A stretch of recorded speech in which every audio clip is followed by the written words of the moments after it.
एक संत ने अपने शिष्य को उपदेश किया। शिष्य ने पूछा, गुरुदेव मैं संसारी गृहस्थ में रहता हूँ, मेरे से ज्यादा साधना तब जब तो हो नहीं पाएगा, मुझे भगवत प्राप्ति कैसे होगी? कोई साधारण सहज सरल उपाय बता दीजिए। तो उनका रोज एक संत को भोजन पवाओ, भगवत प्राप्ति हो जाएगी। रोज एक संत को लाओ, चरणामृत उतारो, आरती करो, साष्टांग दंडवत करो, भोजन पवाओ, उनकी जूठन पाओ, तुम्हारा कल्याण। पक्की बात, अमोघ बात बता दी। अब वो रोज संत लाते। कई वर्ष हो गए। एक दिन एक गांव में संत आए, श्रोता, तो उनको तो संत प्राण प्यारे लगने लगे थे। अब सेवा करते करते वो दौड़ के गए, महाराज जी कल हमारे यहाँ भोग पाइए। संत जी आए, भोग पवाया, खीर और परोस दी। संत ने दोबारा जब खीर परोसने लगे तो बस उन्होंने फिर डाल दिया। जे डाला तो खींच के उनको जोर के उनको थप्पड़, खीर खा ली तो थप्पड़ मारा।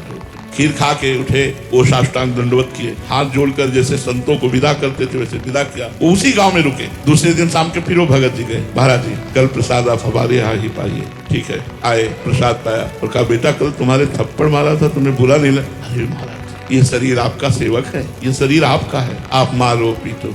महाराज जी मेरा इस पर कोई अधिकार नहीं, मैं तो आपका था। बोले बहुत शीघ्र भगवान का साक्षात्कार तुम्हें हो जाए।